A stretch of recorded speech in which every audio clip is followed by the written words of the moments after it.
All right, commissioners, we're getting ready to go live.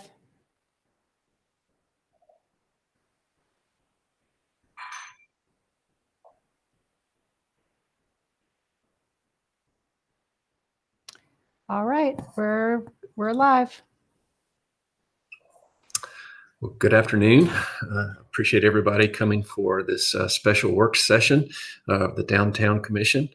I'd like to thank our commissioners for jumping on a random Friday afternoon. Thank you very much for that. I will, at this time, call us to order, and I'm going to go through a roll call. If you are present, just turn on your microphone and say present. Commissioner Dane Barringer. Present. Commissioner Franzi Charin said she's going to be late. Brian, I apologize. Can I interrupt you for a moment? It doesn't look like our public input stream is working just yet. So if I could just get you to pause, and I'll see if I can figure out what's going on. Take two. That was rehearsal anyway.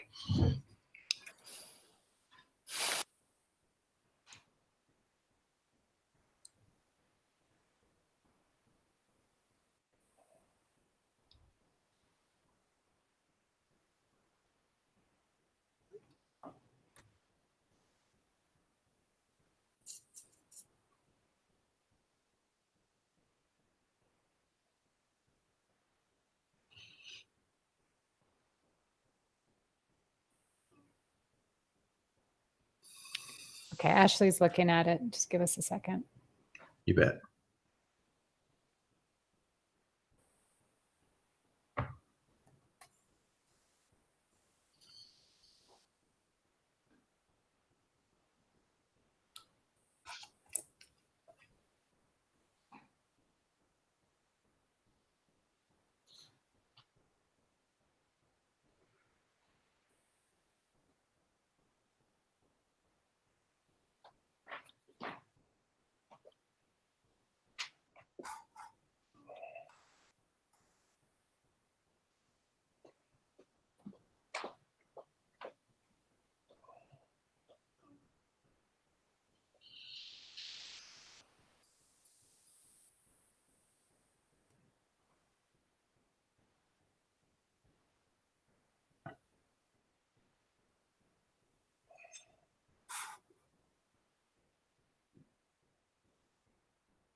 Stand by, guys. We're going to check with IT because it looks good from Shannon and I's end.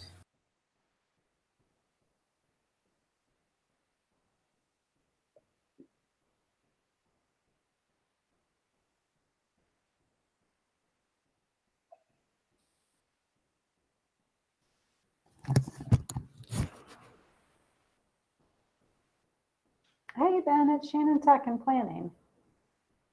Good. We are running a downtown commission meeting. We just launched it here a few minutes ago, and the live stream.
Shannon, were you able to get Ben? Nobody responded on the chat. The chat thing.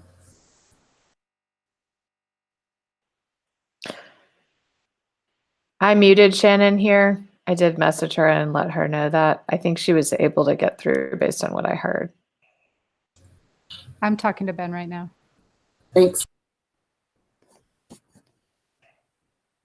Ashley, Ben said it was set up as the Mountain Communities Capital Fund. Something like that meeting. That meeting got canceled last week. Okay.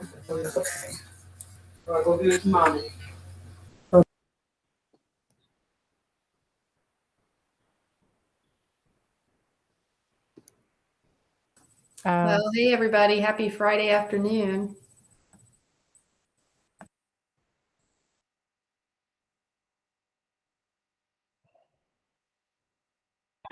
Happy Friday, Sage. Hope you're doing well. Hey, Kimmy. Hey.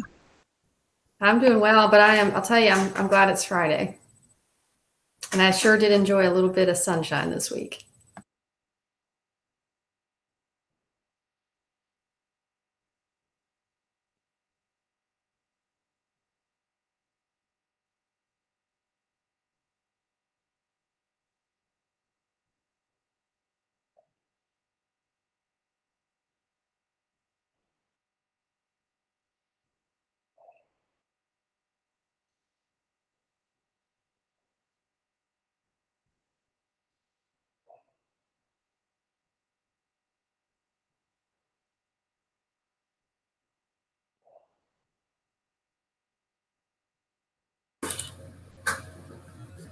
Shannon, as Ben, is there anything I need to change on public input side?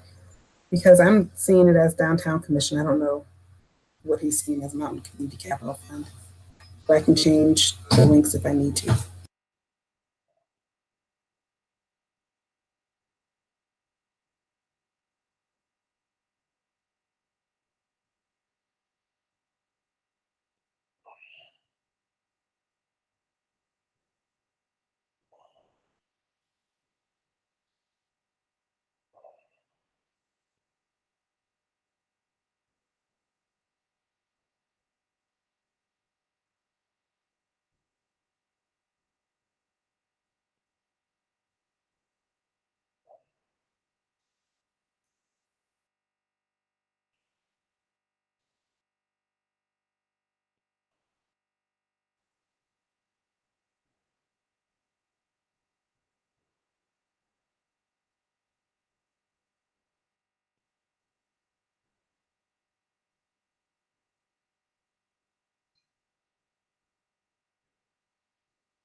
All right, team, you guys are live now.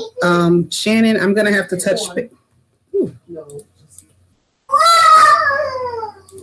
Sorry, I was getting some background. Shannon, I'm gonna have to touch base with Dan to change the name because it's saying Mountain Community Capital Fund, but you're live, and we'll get that changed in like 5 minutes. Okay. Yeah, Ben just told me the same thing. So we might just want to communicate to. I don't know how we communicate to anybody who's looking for Downtown Commission, though. But so on public input, it's on the right page, but on YouTube, it's live under the wrong name. So I'm going to get that changed. Okay. Just a little, right?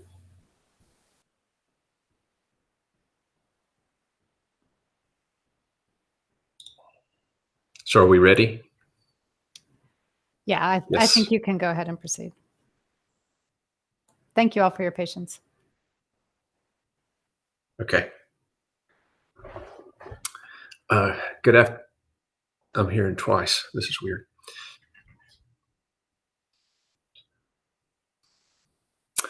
Good afternoon. I'm Chair Brian Moffitt, and I'd like to welcome you to the February 26th special work session for the Downtown Commission.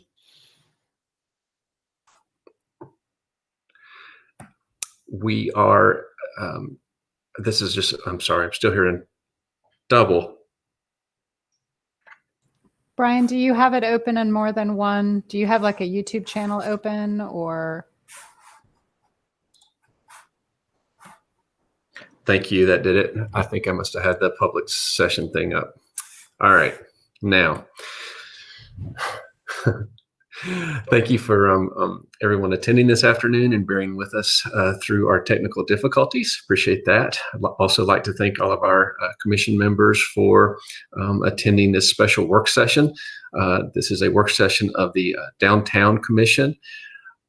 At this time, I will call everyone to order. Just turn on your mic and say present when I call your name. Commissioner Dane Barriger. Present. Commissioner Franzi Sharon will join us later. Commissioner Andrew Fletcher is not able to attend. Commissioner Kimberly Hunter. Here. Thank you. Commissioner Stephen Lee Johnson. Present.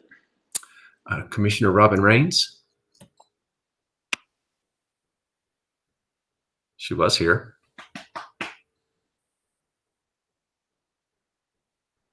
Maybe she'll come back. Commissioner Gio Rodriguez. Present. Commissioner Megan Rogers. Present. Commissioner Ruth Summers.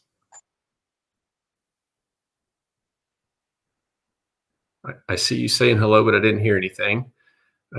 I'll note that she is present. There we go. And our council representative, Sage Turner. I'm present. Wonderful. Let's all just have a deep breath, man. What a rocky start, everybody. Happy Friday. Happy Friday, everybody. Happy rainy Friday afternoon. Thank you again for coming to the special work session. We called this special session in order to develop basically our recommendations and priorities that we will be submitting to council in our final report. So I'm going to jump right into it. First of all, thank you folks for submitting your feedback on the potential recommendations. I collected those from a variety of documents that had been submitted to the commission. Thank you, Dana. And I asked each commissioner to go through and take a look at those recommendations, and then assigned everybody about 25 points apiece. And then you could put however many points in each recommendation as you thought they were most important. And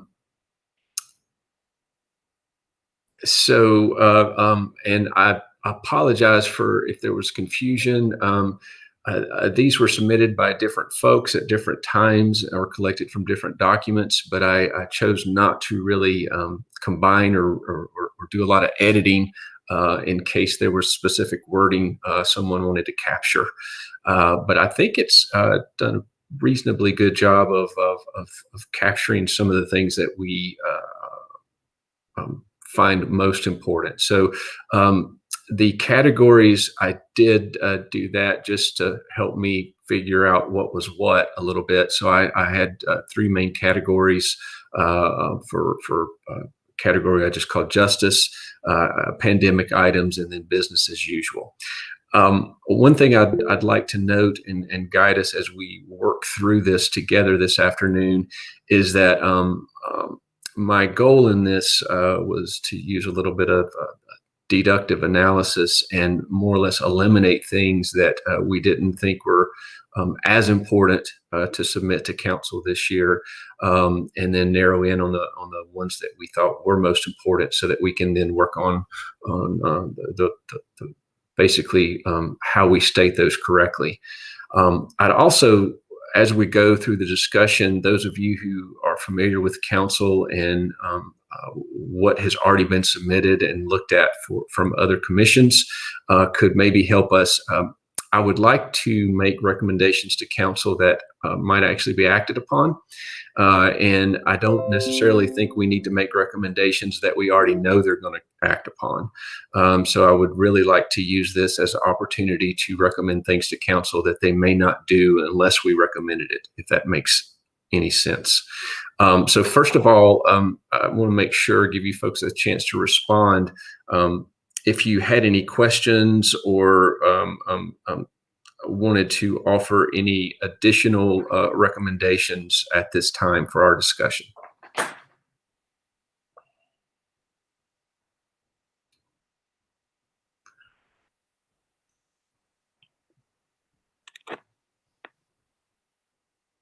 So that's a no. Looks like we're It's not a no. I want to recommend that because it's something that we look at regularly. This is Commissioner Hunter, that we may want to consider how downtown policing looks in a balance of safety versus over policing, because it's needed for sure in some aspects, but then in other areas, like with the homeless population or underhoused population or Black lives, it becomes another matter. And I think it is a downtown issue that will somehow need to make its way into our observations and whatever priorities are set. Commissioner Hunter, would you could we put an emphasis on that for both our current pandemic and the environment that we're currently in for justice? That's an added stress that we would like to give council. Is that a reasonable way of understanding your question? I don't think I'm understanding the way you're saying it, but will you rephrase it? When you Sure. say added stress, I'm not understanding. I'm saying that's something that we should always be looking at, and always recommend that council has as a priority. But our current social and political environment with the pandemic and with all the different things going on in society makes that even more of a priority. Yeah, I believe so. I just think it just gets sprinkled into whatever our priorities are as a general overlay, Okay. because it is a downtown issue and need and all the things, right? There's a lot of factors to it. So just representing it in some way, I think would be healthy for us. So I'm going to add a item, a balance between public safety and over policing, and I'm just going to leave that in justice for right now. Okay. Well, with that, I'm going to go through, and I'd like to note that there are 3 clear winners in our recommendations that I think will definitely need to be included, and then we need to talk about how we address those items. The first one is in the justice category, and that is that we would like to recommend to council that they address justice for families who lost their land due to urban renewal. That one received, I think that was our highest priority ranking, 27 points. So I don't exactly know how to address that as a statement of recommendation. What I'd like to do is go through and flag the ones that we're going to do, and then we can work on the specific language for each one.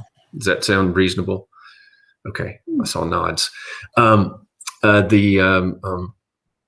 then Andrew almost do what now? Oh, sorry. The second item that was over 20 was in a pandemic item, and that was encourage outdoor dining and work to provide permanent approvals of more parklets and or seating. That was a high vote total there. And then the last one that was at 20 points would be, I put it in the grouping typical items that we would always be addressing. Fund downtown master plan updates, empower the commission for outreach and oversight in support of that priority. So those were the 3 top voters. There were a few other things that I kind of wanted to go through and maybe address as to whether or not we include those. And I don't really want to necessarily limit us. I do want to note that as your recommendations to council grows, the likelihood of council acting on those things decreases. So if you give them a laundry list of 20 things, they may not do it. But if we give them 3 to 5 things that we are really stressing, I think they might have a higher likelihood. I don't know if anyone else has an opinion on that. And I see Sage's hand is raised. I'm learning how to do this. Thank you. You're doing a great job. It's hard to do anything online. And this on a Friday afternoon at that. So I'm seeing full downtown master plan updates. I'm just curious, and I'd like to hear from y'all if in your minds that also includes design guidelines. Those are different documents. So maybe you There was a full- separate item for Okay. design guidelines on this list. Okay. I certainly saw it as separate. Robin? I see it as, I mean, it's a separate item on this list, but I think that it's a part of the, to me personally, it's a part of the entire master plan. I agree with that. This is Stephen Lee, but also in terms of the efficiency and economy of having a consultant pull this together, if they were all part of one RFI, I think that would be a strong consideration to include those together. Yeah, I agree. This is Dane Berger. We've talked about the design guidelines for years, ever since they're obviously not complete. And with the new hotel ordinance that just passed, I think that becomes extremely important that we have guidelines.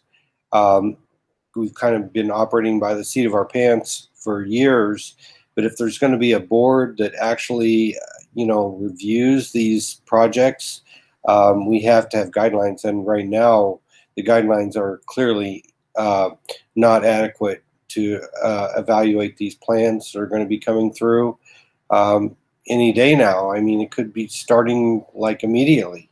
So yes, absolutely. I'd like to point out that our planning director, Todd I never say his last name right, will be joining us at 3 to discuss this, specifically the ordinance that just passed and the design review board. Dana, you have your hand up. Just wanted to note that when we've previously talked about the downtown master plan updates, that has included updates to the downtown design guidelines. And I'm happy to include that language or write that out however you all want. I do think if you are recommending downtown master plan updates, there probably needs to be at some point in time further consideration of that scope of work, like another look at what that scope of work is or should be now. Okay. Well, to that end, I would just like to say when we'll address that language specifically as we work through these. I'd like to kind of zero in. Obviously, we have the top 3. I really want to find out if there's any of these that we need to add to these 3. So starting back up at the top, there's 14 points for the support the recommendations of the Vance Monument Task Force, offer assistance. I don't think we need to ask council to do that. I think that's something council is going to do anyway, and I think that council would be working with this commission regardless whether we ask them to or not. Does that make sense? And do you agree? This is Dane Berger. I absolutely agree. I think that once something has gone up to council, it's very unlikely it's going to come back down to us. I mean, we can only make recommendations, and it's already obviously a council issue. I mean, we can assist, but we can only assist if council asks us to, and it's already a council issue. So I don't really see what we have to do at this point. Okay, and I say that as a person who put points in that. So I'm not saying we were wrong to put points there. I just would note that I don't think we necessarily need to tell council to do something that's going to do anyway. Right. There's a next item: encourage equity in property taxes. I don't know if y'all have been reading articles on that. So one of the fun things that I've seen kicked around is as part of a restitution, and maybe we can even include something like this. Maybe, I don't know, maybe I'm conflating two things, but the justice for families who lost their land due to urban renewal, perhaps one way to address that issue. Oh, Commissioner Franzi, hi. One way to address the justice for families who lost their land due to urban renewal could be in the form of a freeze or a complete credit for property taxes for those families. I don't know. That's something that just wanted to kind of throw out there. So that's a high item. Do we need to include something like that in this in our recommendation to council? So encourage equity in property taxes.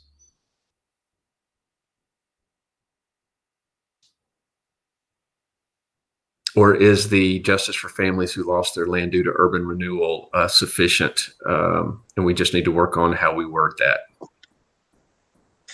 I will add a little commentary just to say that I've been talking with some businesses downtown, and I just analyzed how the business I work for, which is locally owned, will be impacted by property taxes across our several properties, and it's all very random. So there's going to be an appeal on our end. I'm not sure if there's an inequity or anything or how you would address that, but I do think there is an impact that, y'all even making a recommendation to council to consider the impacts on businesses during a pandemic, because I know for the one tenant, it was $1,000 increase a month. So these are big numbers, but I'm not sure how to advise you in that, because I'm not sure this council, other than when we get to our point mid-year, when we reflect on whether or not we would alter our rate, that's really the only point in time. But this is a recommendation you'd also really need to make to the county. Well, I know that gentrification is greatly affecting the delta in property taxes for a lot of families. Anyway, Commissioner Hunter, I think you were about to speak. Maybe. I think I'm going to hold my peace. Thank you. Fair enough. Okay. So I'm not seeing a concerted movement to encourage equity in property taxes specifically as a recommendation for council. So I'm going to move on. I'm going to skip everything basically that's under 10 points. There's 11 points for supportive policies to keep local independent businesses active and thriving in downtown Asheville. I'm not sure. Does anyone want to speak to that?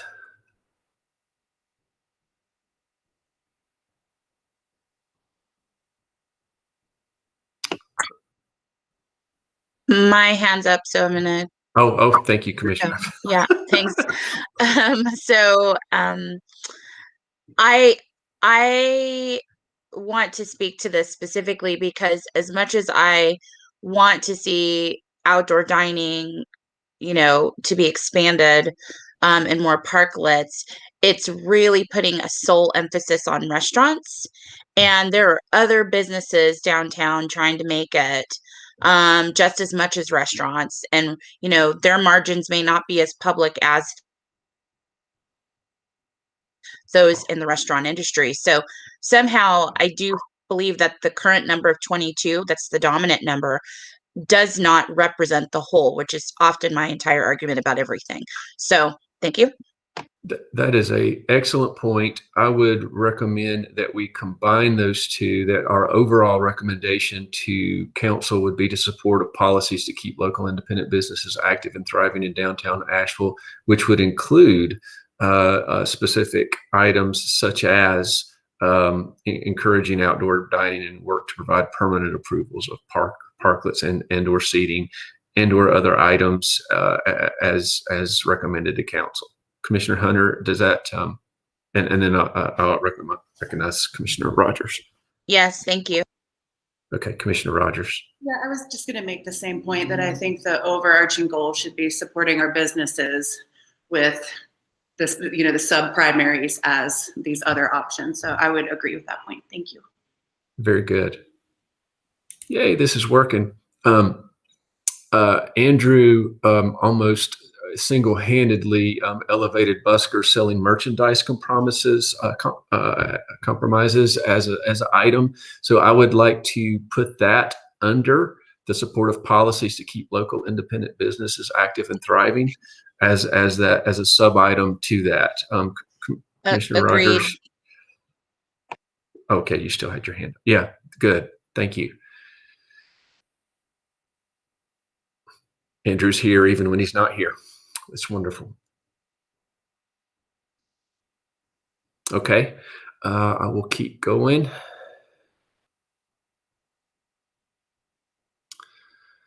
There is a item with 16 points, and folks, if you just see something you really want to talk about as I'm moving through, please yell at me. I'm more than happy to do that. The Pit of Hope, that is like the worst. The advanced implementation of the conceptual master plan for the Haywood Street Page property. I believe that that's one of those items that, while it is a good, noble goal, I fully expect council to continue to work towards that, as well as invite our input on that process. So I don't think we need to make that specifically to council. Brian, this is Stephen Lee. I agree with you on that, especially considering the costs that are ahead. I think that council has demonstrated, or at least previous councils demonstrated, a desire to have that move forward and made a financial commitment after quite a long time. And I think that it's something that's on the plate. It's just a really expensive endeavor in a tough next couple of years. So I agree with you 100%. Perfect. Thank you. And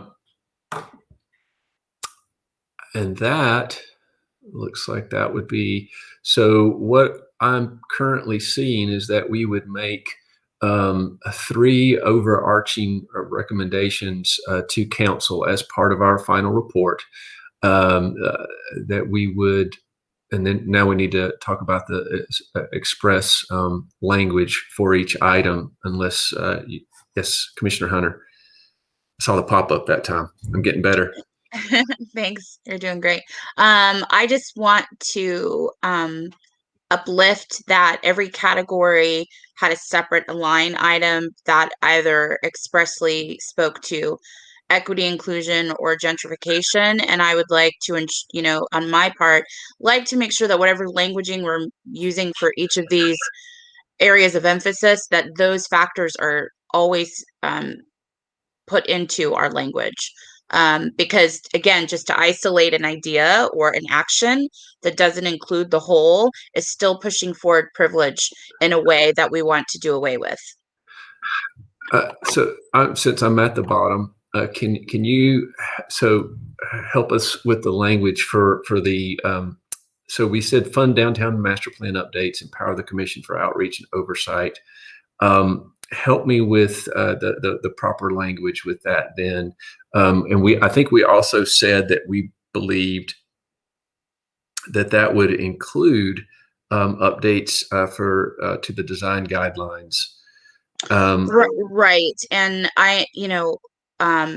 design guidelines, although they do speak to some needs of ADA and things of that necessity because of the ADA guidelines, they're not always inclusive, even though they have those. So in addition, and again, I've said many times about street lighting being anti-Black and other key design implementation factors that often are fully excluded by designers who are not people of color.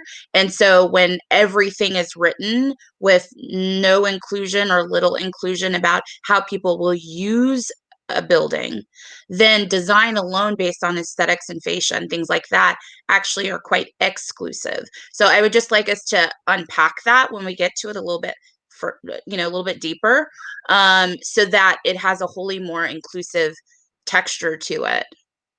So what if we did this, Commissioner Hunter? What if we said we're going to fund the downtown master plan? We would recommend that council fund downtown master plan updates and empower the commission for outreach and oversight, including needed updates to the design guidelines for both downtown and the riverfront, overlapping consultants where possible to save money, and empowering the commissions with local review over said projects, while also recommending that any updates to the design guidelines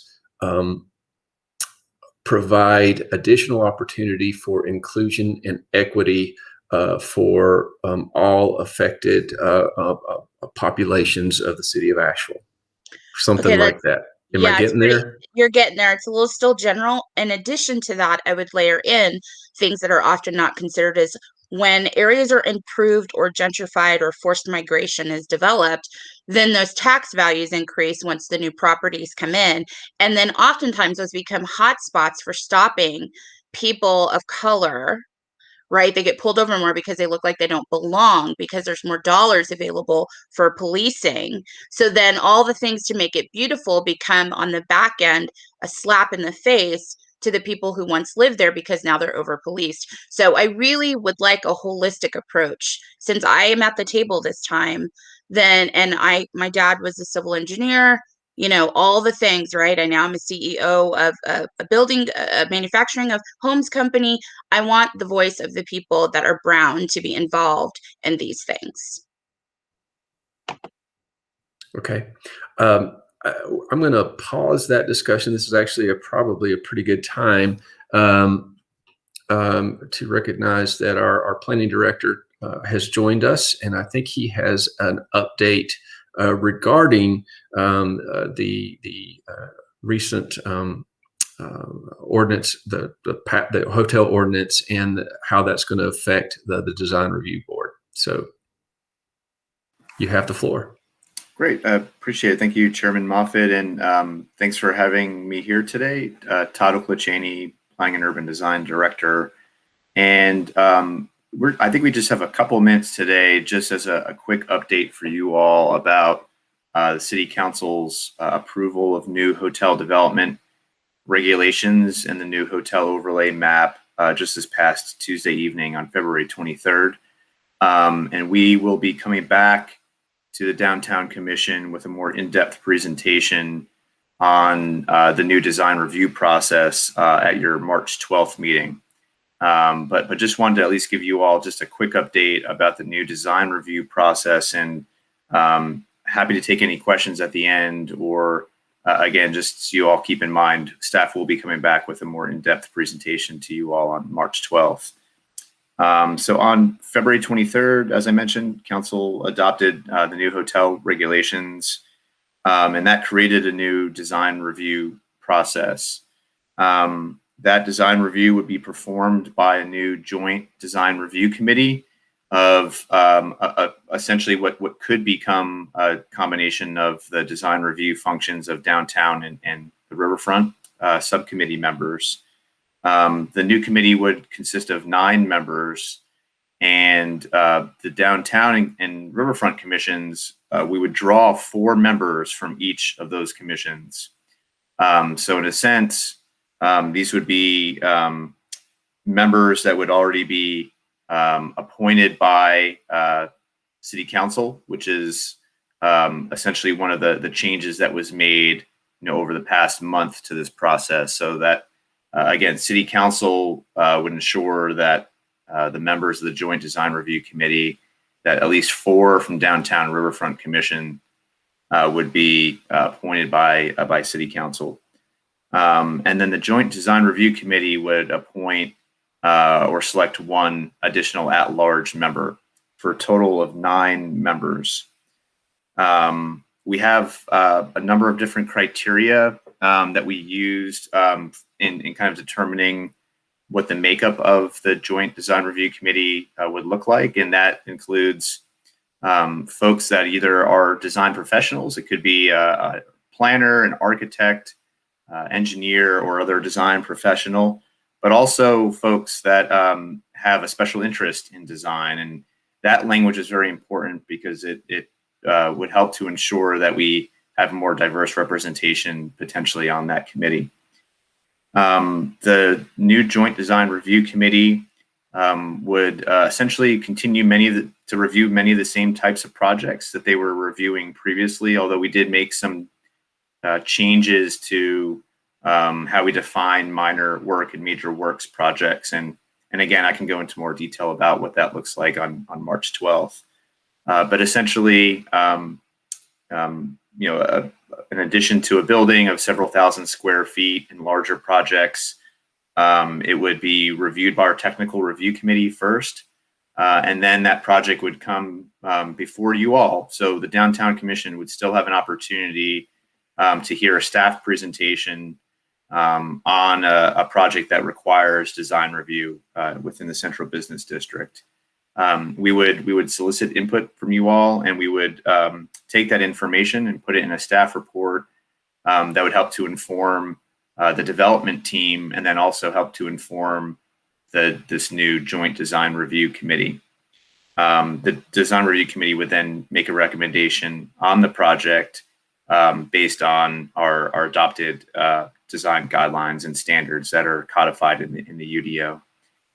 And in terms of the types of projects, the major change would be that the Design Review Committee would now be reviewing projects in downtown and in the riverfront, as well as all hotels citywide. So that would include areas outside of the Central Business District in the riverfront areas. In terms of a timeline, you may have seen an email sent by Dana today that we are looking for applicants to submit a new application form if you're interested in serving on that new committee.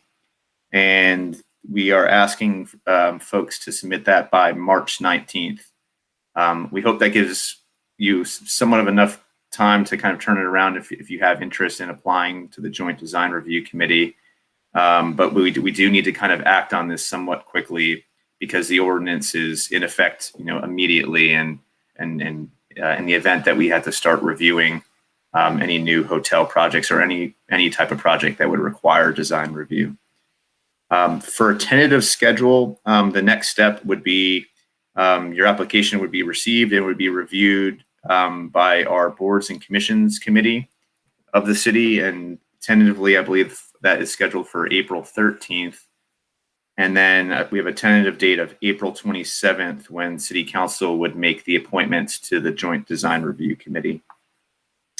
Again, that's just kind of a quick overview, but happy to answer any questions you might have about that committee or this process. Yeah, hi, Todd. This is Dane Berger. I have a question for you. So basically, the ordinance is effective immediately, which means we could be getting applications like right now. So we obviously don't have updated guidelines. So, will the guidelines be the downtown guidelines?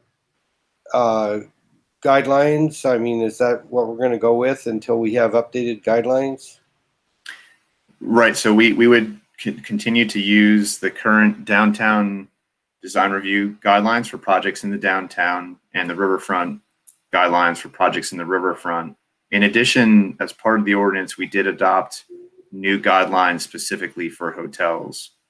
There's a number of guidelines that would be specific for that use. And that could be applied citywide in terms of those additional guidelines.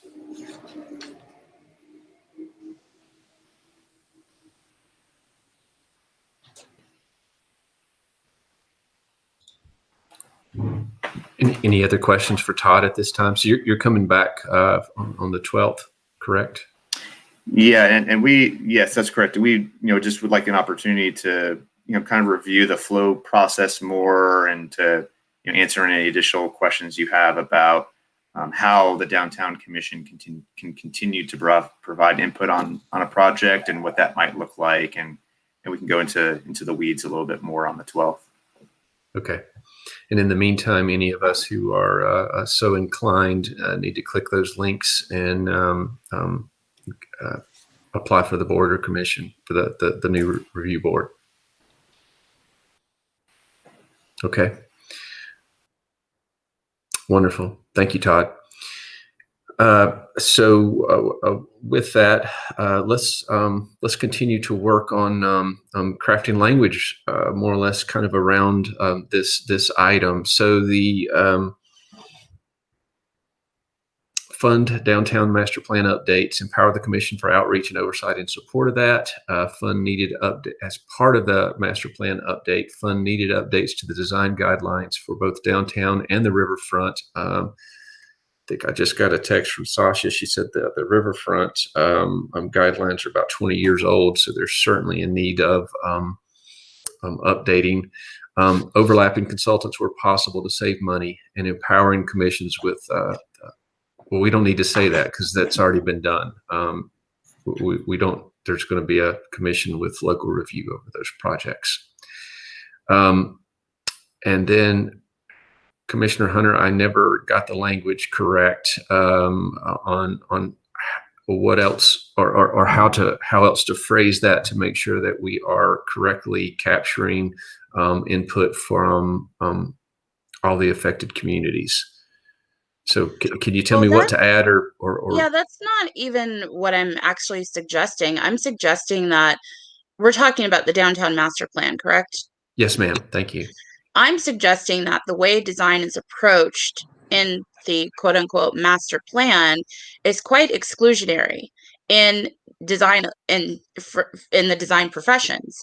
And so it's really based on economic drivers that come from architectural and civil, practices. So I'm asking for an expansion of that more than anything to include those who are physically disadvantaged, those who are socially disadvantaged, those who are more than socially disadvantaged and maybe even demonized once economic activity begins to increase and taxes begin to increase in an area that was once gentrified. There's a funky combination that happens when communities are annihilated for the reason of development, and then that development becomes the whipping post for that same community. So that can all happen in a design perspective. It happens in I'm not going to get into details of how I know this, but it can be encompassed and we can do better instead of reinventing the same wheel. So Commissioner Hunter, if we said that that we are going to recommend that council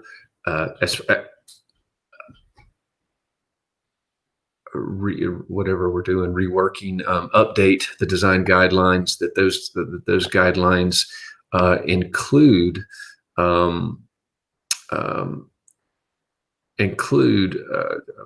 basically any social disadvantaged groups as you just categorized them. In other words, that the design guidelines for all disadvantaged socially or physically or otherwise people, wherein the system itself becomes punitive for them and the design becomes punitive once those buildings are erected. Okay. How you want to language that, I don't know, but that is my point. Okay. That is the point I want to convey. Okay. All right. I'm sure Dana got all that. I haven't gotten that. So what I'm going to say now is if you want me to start getting in here and wordsmithing, I will. Yes, and work please. with me on that. Okay. Yep. And others, if someone else, I think you all might have editing access. So if someone feels more comfortable jumping in, that's fine too. But bear with me and I'm on it. Okay. Awesome.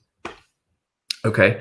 So I think we're going to make an overall recommendation that we want council to fund downtown master plan updates and empower the commission for outreach and oversight in support of that. And as part of that recommendation, we want to include needed updates to the design guidelines for both the downtown and the riverfront, overlapping consultants where possible to save money. And that the updated design guidelines include or take not include. they're specifically written to include socially disadvantaged and physically disadvantaged community members. There you go. Yeah. And there's a whole host. I mean, if we need to list them all, let's list them. I think. Well, one, we're not making the recommendation in this. We're not writing the RFI at this time, much less looking at the design guidelines. We're recommending that council move forward with something like this, and specifically that they start crafting the RFI in this direction, I think is what we're doing. Great. I just want us to design better where people aren't getting injured and being left out anymore. Thank you. Thank you. Okay. Okay. Any other recommendations or edits for what you can see? Megan, I think I saw your hand. No? Okay. I feel like I'm running a raid right now, trying to keep track of 8 things at once. And we're all on Discord. Y'all don't even know what that means. I'm such a geek. So, Chairman Moffitt, this might be a nuance too, but I just wanted to offer that there might be a great opportunity for the new Joint Design Review Committee to also have a part. And I'm not sure if you need to add or are interested in adding that detail in this or not, but just to throw that out as a consideration for the group. I'll add too, I do think there's some value to that, in talking with both members of this commission and the Riverfront about the design board taking on design review.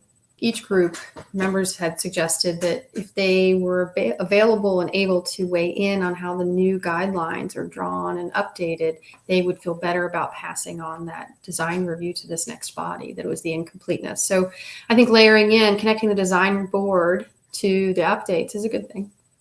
And to Kimmy, what your point, what you're trying to get across, I'm hearing, I don't know how you put that in language. And I think the simple message this commission is trying to recommend is that these things be updated, and knowing the trajectory that we're on as a community, and, refreshing, constantly scrubbing our equity lenses and saying, are we looking at this well and justly? I think will just kind of be embedded in everything we do, especially with this council. So it's there. I'm not sure how you word it, but I would be able to convey that. Hey, this is Robin. Thank you. I think that the wording 3 down for the UDO, the last part of that sentence, so our land use and design rules and processes match our goals and our challenges. That speaks to a little bit, I think, of what Commissioner Hunter is saying. And I think that verbiage could be inserted above, because I really like how it says, they match our goals and our challenges, because we have these goals, but we want to make sure that the rules written in these changes rise up to our goals. I like that. Thank you. Thank you. That was well said, Commissioner Raines. I'm good with the language that I'm seeing on the screen right now. If it's okay with you folks, I'd like to kind of move through each one, and then we'll vote on the package at the end. Is there any objections to that? Great. Stephen Lee looks like he wants to say something. It just kind of tags on just so everybody here is aware of this in terms of the design professionals that are currently on the design review committee. And I'm just going to speak for myself and perhaps Robin, because I'm aware of the work that she does. And a lot of times our firms collaborate, but a large majority of our work is in low income, affordable, and senior housing, and Section 8 housing, formerly Section 8 housing. So in addition to other types of clients. So the design review committee now, I think there's very, very strong representation for concerns that are mounted by different types of communities, especially those that are in need, especially those that have special disabilities far beyond just standard ADA. And I think that's what helps make our current design review group effective. And these statements that we're talking about right now should help even further. Thank you. So do we need to add any language addressing what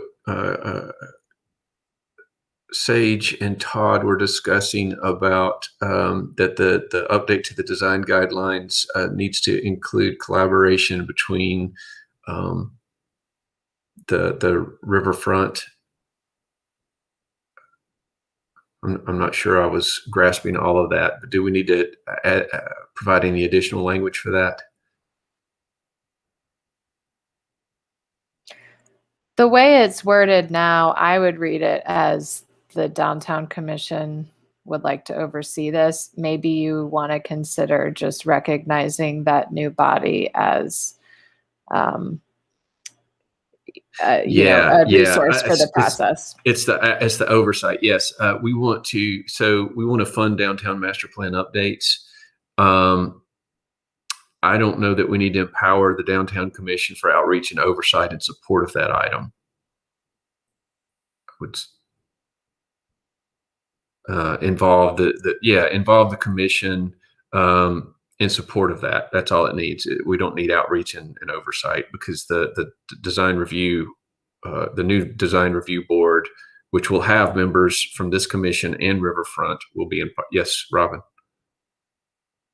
It's from the email, and Todd, correct me if I'm wrong, but it's a committee, right? It's not a board or a commission. So is it a part of, who oversees that committee? Is it under someone, or is it just its own thing? That's a hard question. That's a great question. It's a hybrid, I guess. So it's, it will consist of 4 members from the downtown and riverfront, from each of those commissions, but ultimately that committee will have an independent review of design, and the downtown riverfront commissions can still provide input if they choose on projects that occur in those areas, and the design review committee can take that input and advice and see how that might inform their review of the project. But ultimately, they are an independent committee, but they're also design review committee members that will continue to be on the downtown and riverfront commission. Okay. So you'll have large representation, as part of that. So this is kind of a technicality. This is Dane Berger. This really doesn't have anything to do with the downtown master plan. I mean, this is a whole separate committee reporting to city council, and it's going to be design review only. So really does not have anything to do with the downtown master plan, which is what our issue here is. So I don't know if you want to revise that, but really does not have anything to do with the downtown master plan. But they're in charge of implementing the design guidelines, and so right. So which is only one part of the downtown master plan. Right. So maybe to your point, Commissioner Berger, we need to emphasize that. Well, I mean, if we want to update the downtown master plan, which is also seriously out of date, that's kind of a separate issue from the design guidelines. I mean, at this point, since it's being pulled out into a separate committee, I mean, I know we're going to have, a lot of bearing on that committee, but still, the downtown master plan probably should be looked at, at least every few years, for updates, independent of the designs.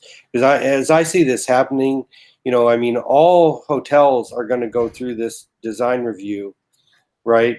I mean, even, not necessarily in the downtown or in the red. I mean, all hotels. So that's going to evolve into a totally separate entity, and the downtown master plan, probably should be updated occasionally, independently of that.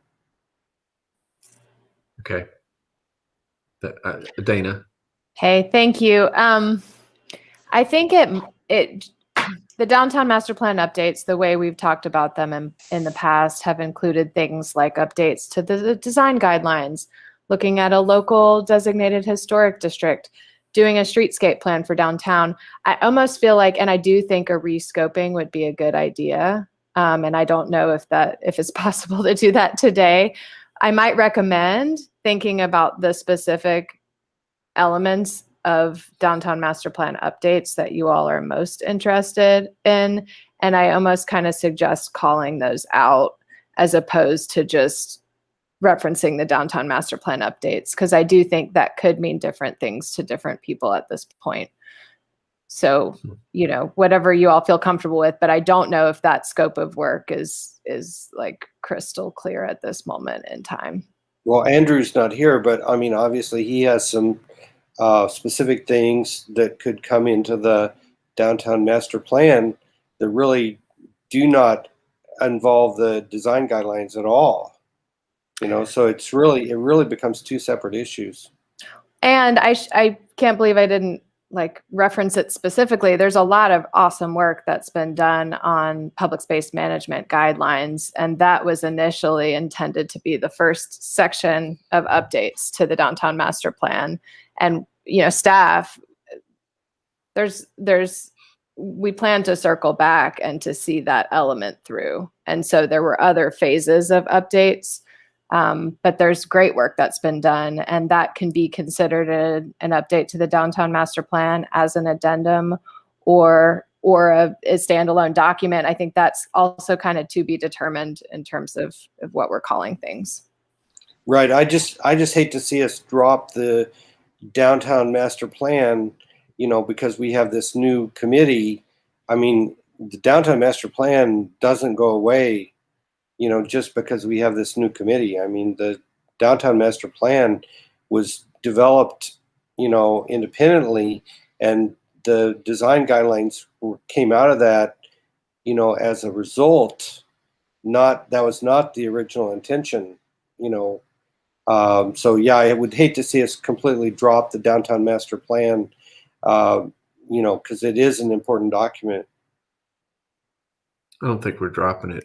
Commissioner Hunter, did you still need to have your hand raised? Yeah, I think Ms. Frankel answered some of my questions, but I want to offer that could we just keep fund downtown master plan updates specific to public space management, because this is time bound, right? We're not updating this for the next 10 years or 5 years. We're talking about this year, maybe even roll over into next year. So what are we committed to doing and finishing? What's still open that still is incomplete that could be added as an update to the downtown master plan? So is it the public space management, parking and transportation or something? And I don't know. I mean, because the public space management also ties to the other piece that we're talking about in the other section around more spaces for restaurants. So it all kind of goes together. And if we name it, I think then we have a trajectory.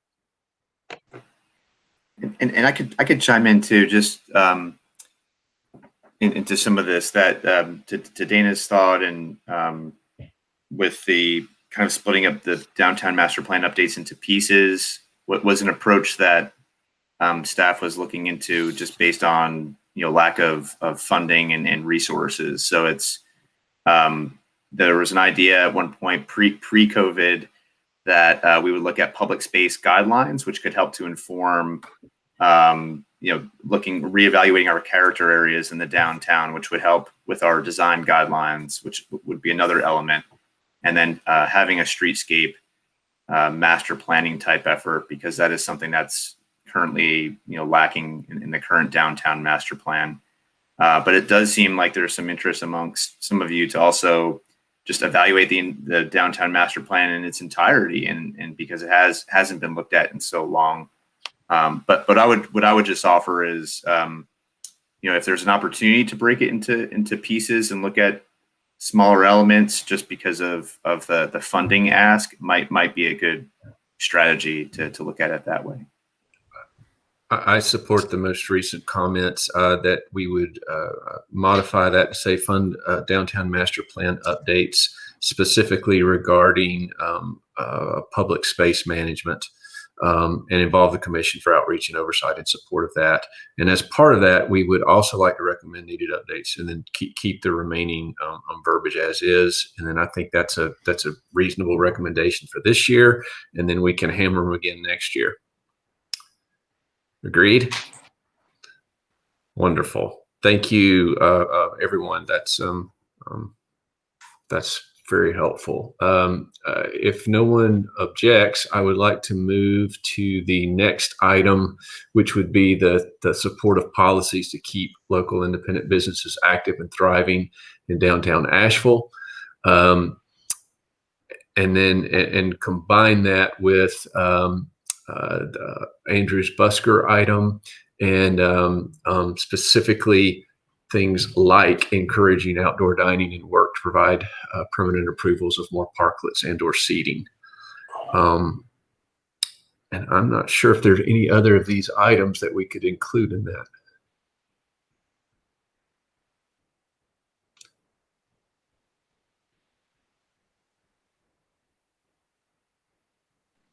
Brian, this is Stephen Lee. Yes, sir. To me, the statement support of policies to benefit local businesses, downtown businesses, it just seems vague to me. I wish there was something more specific we could say in there if we had something more specific. Excuse me, Chair Moffitt.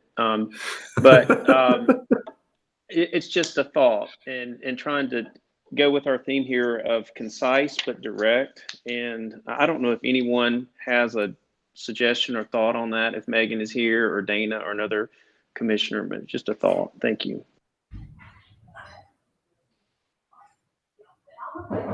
This feels like a Franzi question too.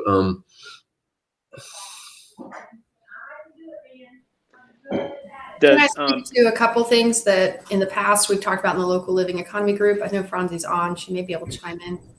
And I don't know how this would carry forward in the language you're suggesting today, but you know, there are limitations on what we can do in this state. We cannot control user.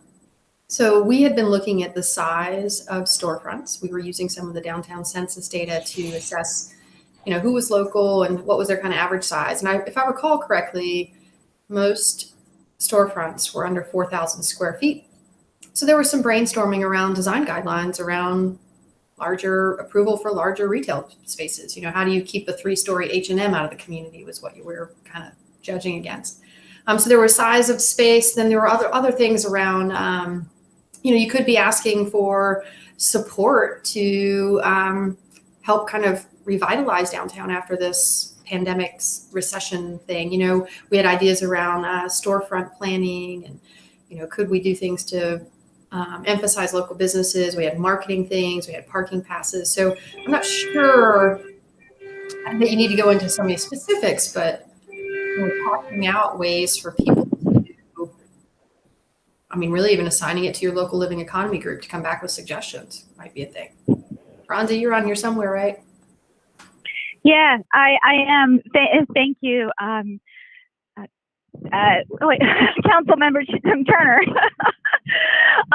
Yeah, I have tons of thoughts around that, and that we are very limited, and it's very frustrating to figure out ways to protect our local business economy, and it is so fragile, especially as we get more and more popular.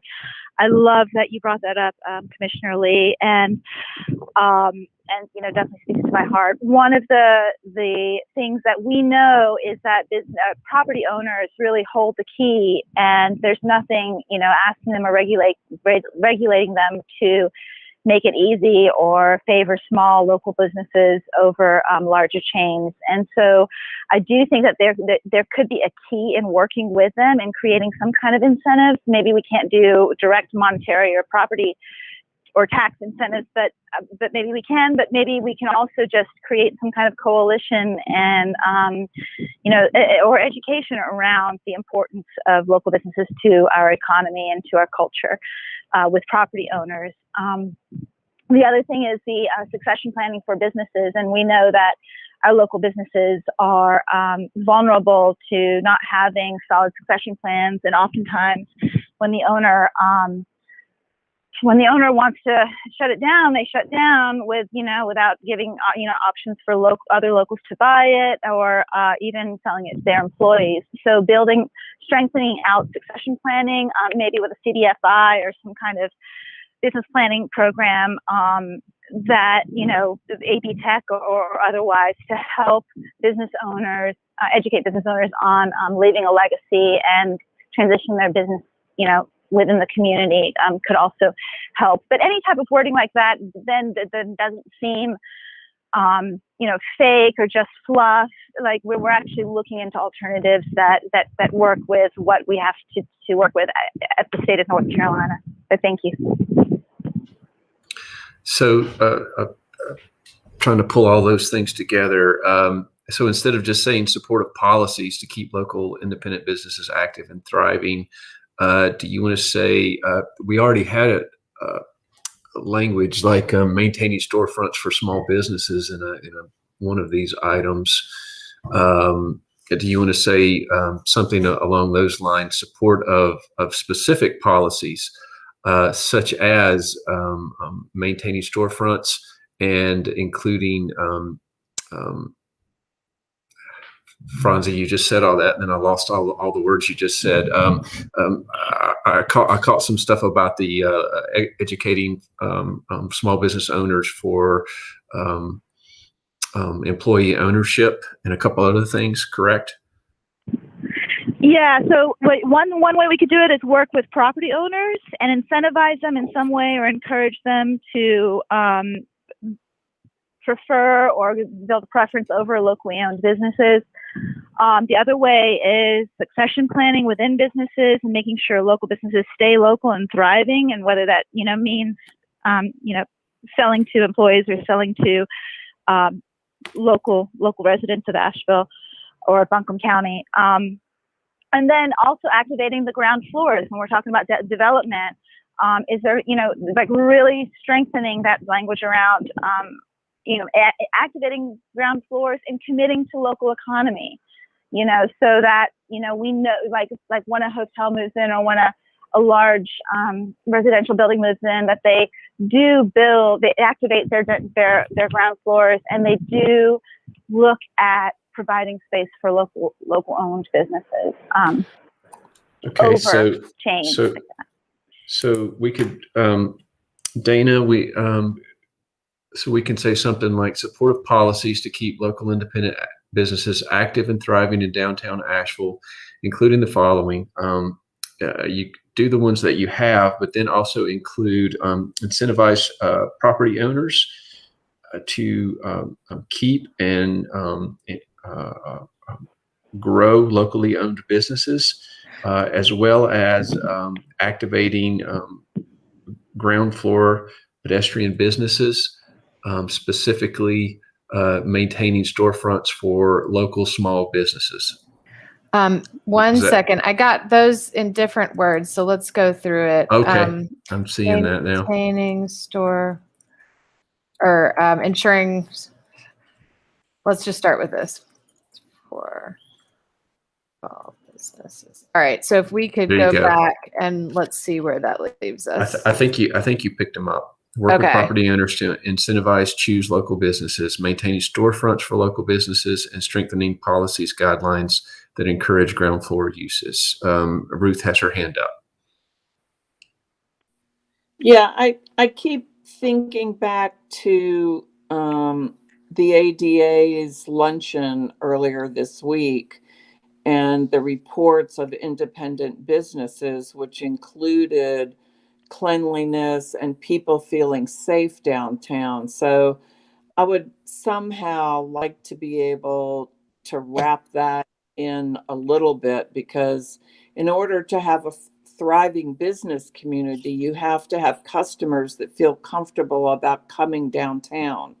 And I think we have some social issues and infrastructure issues, and that we're really not addressing to make it thriving for businesses. I hear all the time of small independent businesses that are barely holding on because people are afraid to come downtown. So I think somehow I would love to see us somehow wrap in, you know, thriving support of businesses. It's also about cleanliness. It's also feeling safe in the community. Commissioner Barringer. Yeah, this also kind of goes back into the design guidelines. One thing we don't have in our design guidelines right now is anything about activation of first floor, and this has come up in some of our design reviews. We currently don't say anything about activating first floor, you know, when we get these projects, but that could be something that could be included in the design guidelines, is activation of the first floor, you know, in all these projects that we get. So, well, you know, it kind of goes back into design guidelines as well. Actually, the current downtown design guidelines require a certain percentage to be glass and to be, I mean, it does, I don't, right. We always talk about it like it's activation in the review meetings. Probably could strengthen that, Council Turner.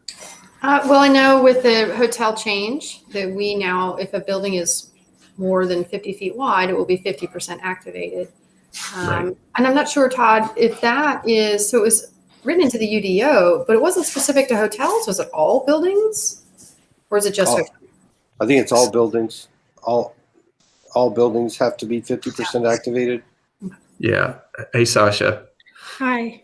So I will just say that for conditional zonings, we've had this kind of liner building with required activations for several years. So that's for large projects, and definitely for hotels, I would say, you know, which have been CZs up till now. We do not have any requirements for ground floor activation for just anything. I'll just say for smaller projects, I'll say that. And just to be super clear, when we talk about guidelines, remember guidelines are mandatory review, voluntary compliance. Code is code. So when you say you want something in the guidelines, I think what you're saying is you want something to be required is what I'm hearing. So just to be super clear about that, guidelines don't get you what you want necessarily. So that is and so just so I've run into this a couple of times on both sides of the table. North Carolina law has a very specific what we can do as a authority having jurisdiction regarding design. You're really very limited in what you can do. I mean, you can do general height and area and open space and things like that, but when it comes to a design issue, North Carolina law severely limits what authority a jurisdiction can require. The kind of caveat to that is a historic district where we can incorporate design guidelines and hold them to it. So anyway, okay. There's still several hands up, but I think that does. So everybody take a look at the language that Dana has right now regarding this specific item.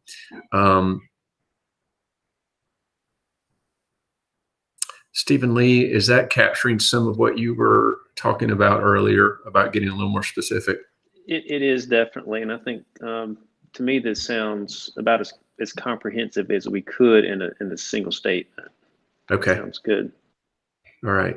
Are there any additional edits that the group would like to make to this item before we move to the last one?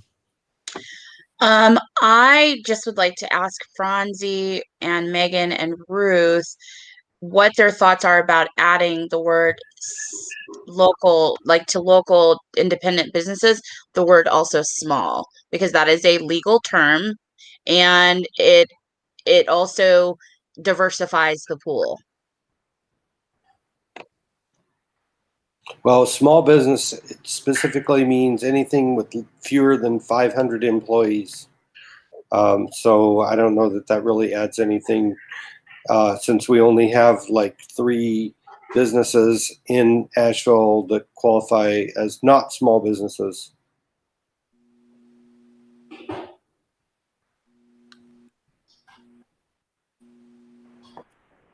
I think this is Ruth Summers. I think the local independent businesses really kind of captures I think what we need to say, not just small.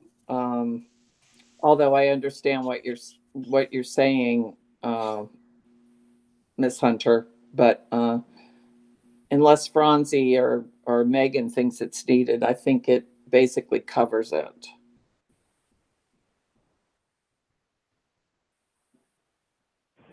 Okay. I love the discussion. Y'all don't belabor too much. I don't know that, I think the gist is, local independent businesses will get it. And if someone is, we would certainly come to y'all for input. Okay. Dana. If I may, before we move on, I know, Ruth, you had suggested adding something about cleanliness or other downtown needs. Do you all want to add one more bullet to this, or are you good? I think it's a very important point, and I'm glad Ruth brought it up, but it's getting to a critical point, and I think if we're going to do this, I think we should mention it personally. Todd, you had your hand raised. Yeah, thank you. I just wanted to clarify Councilmember Turner's question with the new hotel development ordinance, and I just wanted to look it up to make sure I had this section. But it's in the hotel overlay district. There is a requirement for hotels specifically that 50% of the ground floor has to be activated with some kind of occupiable storefront. And there's some other criteria about like the width of the facade and what would trigger that. But essentially we were trying to activate that use, and that could be certainly something that could be expanded to other uses, not just hotels, in downtown. It also applies to hotels in the riverfront, in the Riverform Code District. And for what it's worth, y'all, this would have to be very heavily discussed. Throwing up requirements for retail and ground floor activation can have unintended consequences of driving up the cost of the structure, eliminating things like affordability, or even worse, in light of what we're discussing, forcing a building to have a tenant when there is no local business that can fill it, and therefore comes a chain. So even the more complicated the building project, the more complicated the financing, the more likelihood that the lender requires a really strong tenant in the bottom, which may not be your local coffee shop. So when this comes up, keep this broad and have really in-depth conversations, which I would encourage, because there are two sides to this. Thank you. Wow, there's a lot of hands up. I'm sorry, I was reading. Okay, I don't know who did first. Robin? This is just a nitpick about the word cleanliness. Would sanitation or something be better? Cleanliness sounds like it's a referendum on the person that works there to me. I don't know. And we're talking about COVID sanitation. I don't know. Maybe it's just me, but Maybe we can just say prioritize sanitation. I think it's, yeah. Anyone else? Wow. Okay, so Ruth still has hers up and Dane still has his up. Okay, perfect. Megan?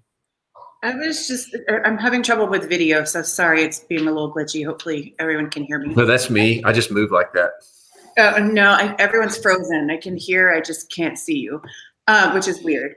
But I was going to say on that last point, maybe it's ensuring appropriate levels of city services for management of downtown or something along that line. Does that work?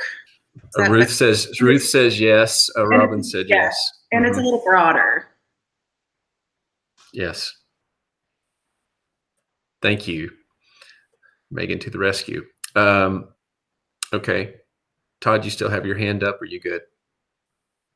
Thank you. Perfect.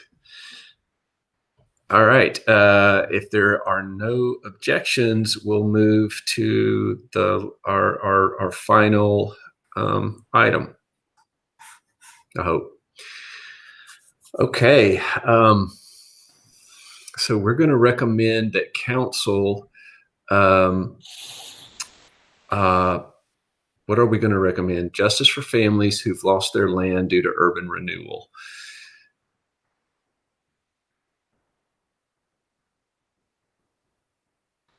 So I actually don't see how the Downtown Commission can have any bearing on this at all. I mean, this totally seems like a city county issue. I don't know what we would do.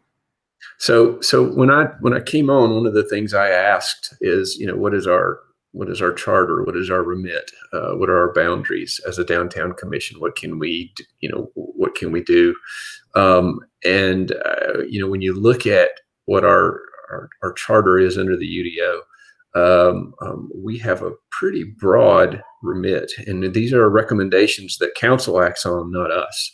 So this is an item that has been affected by how downtown has been designed and managed. And so because this item, okay, let me back up.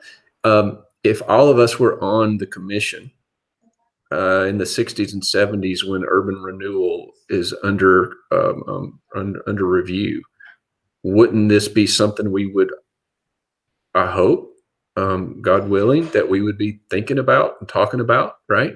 So in other words, we should have caught it then. And so we're recommending to council that they address the justice of the issue now. I'm speaking for myself, and I'm not telling anybody what to do. Well, yeah, I agree with you as a general statement, it's fine, but I just don't see that there's any actual actions that we can take as a commission that would have any bearing on this whatsoever. We can recommend to council that they do something about it.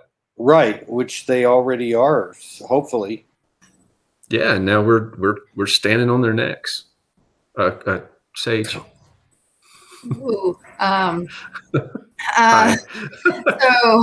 that came out a little. Sorry. Yeah. I like that, Brian. Good job on that one. So the Ashland project that is up, y'all, is a downtown project on potentially urban renewal land.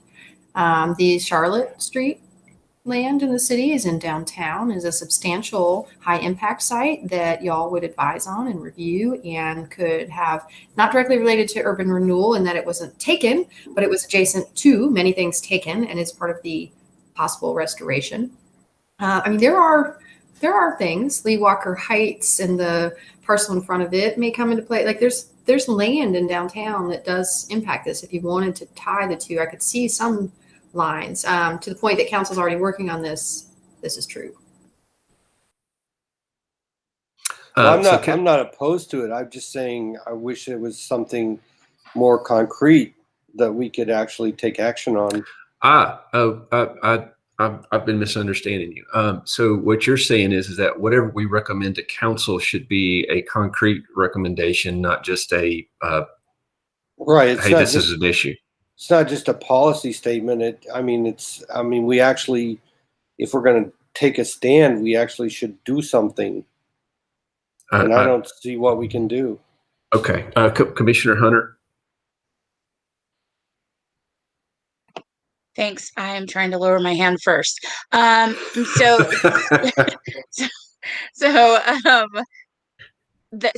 specificity, I think, much of city-owned land that would be in an opportunity zone. We're not in the county, but I would also consider that for county. Or we are in the county, but we're not a county commission. Could totally be debated around this factor, whether it was already taken by the laws of old and really not ethical, or up for, some kind of new building. Those things are very concrete. It's highly desirable land. It's, all that. Putting specificity to specific parcels and or land areas is one of the very concrete for 1 year. And I think that is something we can do.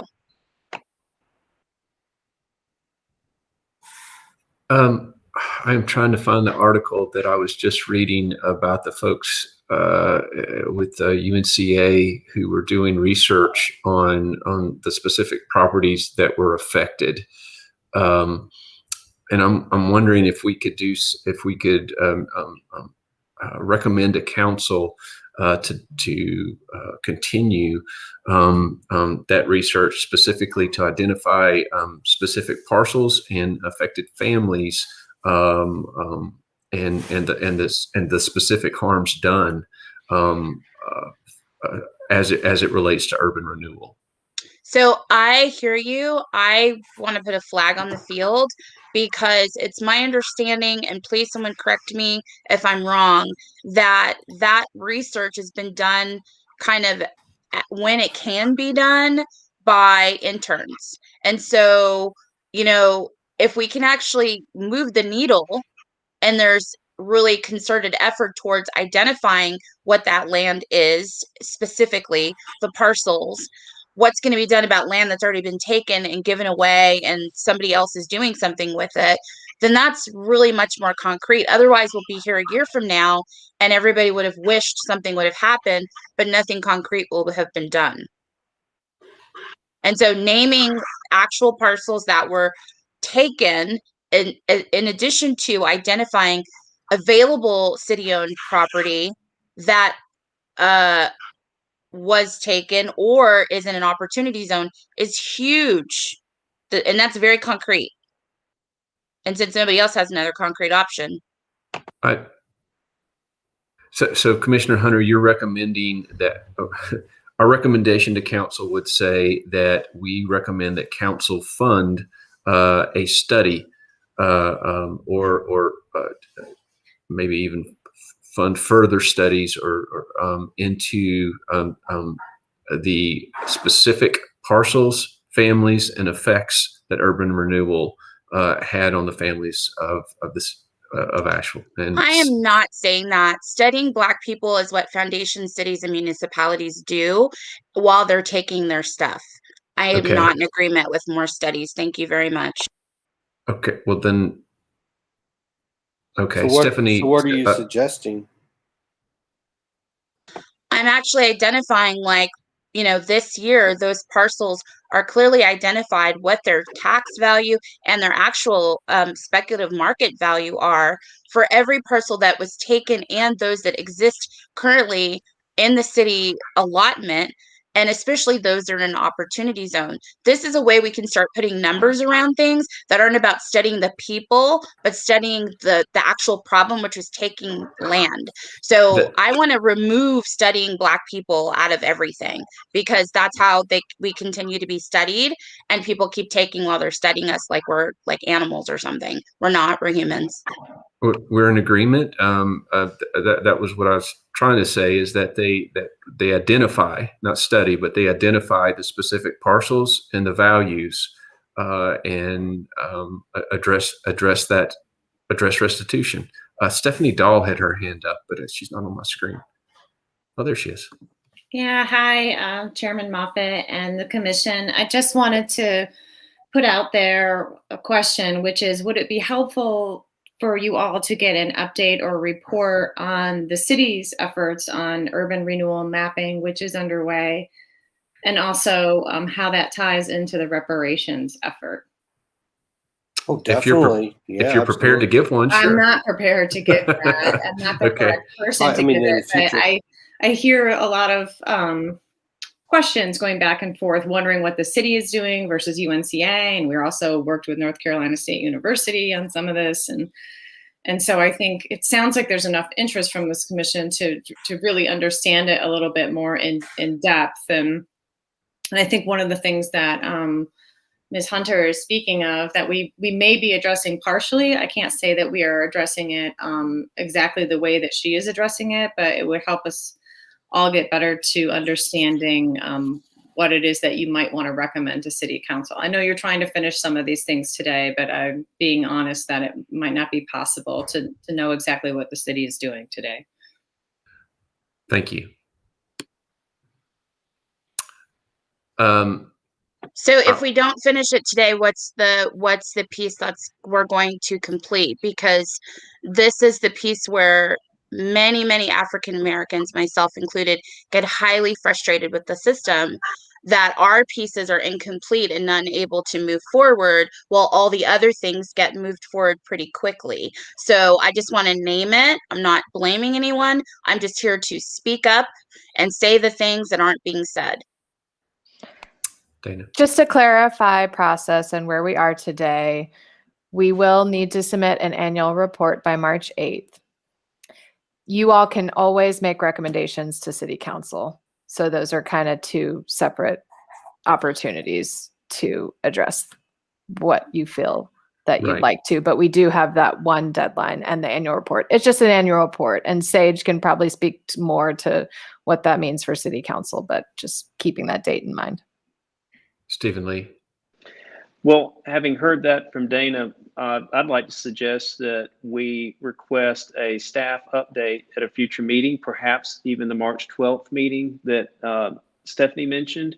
And at that meeting, we carefully consider a suggested direction or statement specifically crafted for City Council. Thank you.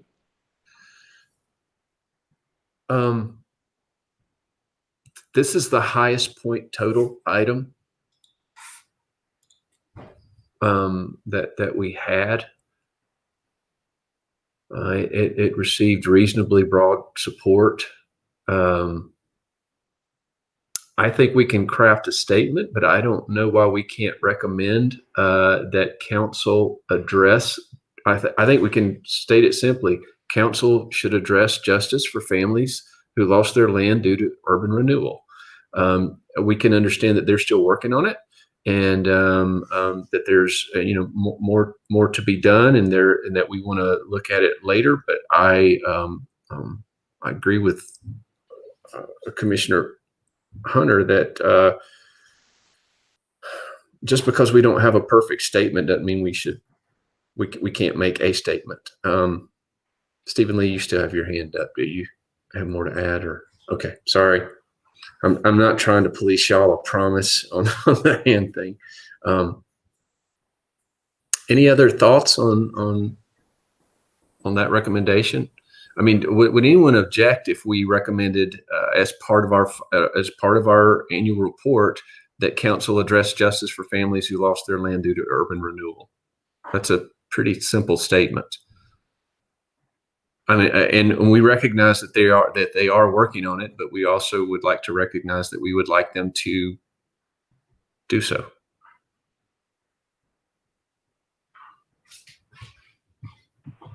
Commissioner Hunter. I see other hands too. I just want to, before I speak again. No, you're good. Keep going. I think using the word justice is really soft. I think it leaves it to huge interpretation on what a person who hasn't lived in your land being taken calls justice. So I would like to see stronger, more clear language, like, financial justice, reparations, something that is much more clear. Yeah, restitution, financial restitution, land equity, justice, something that's just real clear. Thank you. I like financial restitution. Does anyone else have any? Okay.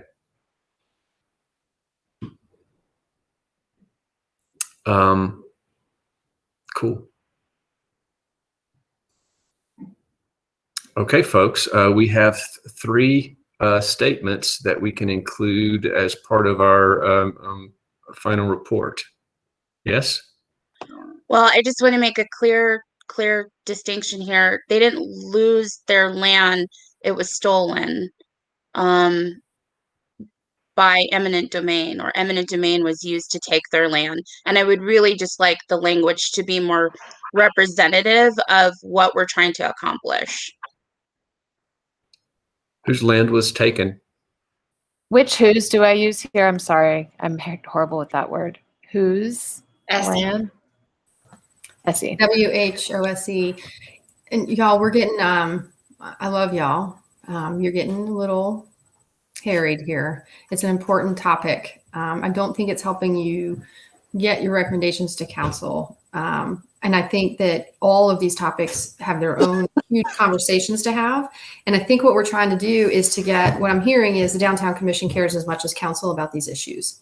And let's all talk about it and let's get this sorted and let's take action, because there's history, there's needs, and we're not moving very quickly. I say that as someone on council. So the recommendation to focus this, to hone in on it, to continue efforts on it, I think is spot on. If we want to send up the line, the commission's like feelings around how that restitution, or if it's land or equity and stuff, I think you might have to have a grander conversation. And I say that because we won't take it lightly, and we still are having those conversations. So, defining what reparations is, or restoring land from urban renewal, is a lot to be defined now. So maybe encourage us to work on it and write us with your individual concerns, or have a collective coming together where you have one voice. But trying to do that now at 4:00 on a Friday, I feel like you're going to frustrate yourselves, and I don't want you guys to do that if possible. Agreed. Robin, you put your hand down. Are you good? Okay. Commissioner Hunter, are you? For now, yeah. Okay. Thank you. I am I'm mindful of our time. We've got less than 20 minutes left, and I really think we've, first of all, thank you folks. You have been incredibly patient and wonderful, and you have provided great feedback. And I honestly think we have some statements that we are all reasonably in support of. At this time, I would like to, or if someone is willing to make a motion that we adopt the 3 items as we have discussed and as they have been written. So moved. This is Chico, you haven't spoken the whole time, and then you ride into the rescue. That's awesome. I've been learning. So it's kind of good to just be quiet and listen sometimes. Well done. Well done. Thank you. Is there a second? I'll second. Okay. I think Dane won. Okay. I think I have to do a roll call vote, correct? I think that's what I'm supposed to do. So I will do that. So that was moved by Commissioner Rodriguez and seconded by Commissioner Barringer. Commissioner Charon, is Franzi still on?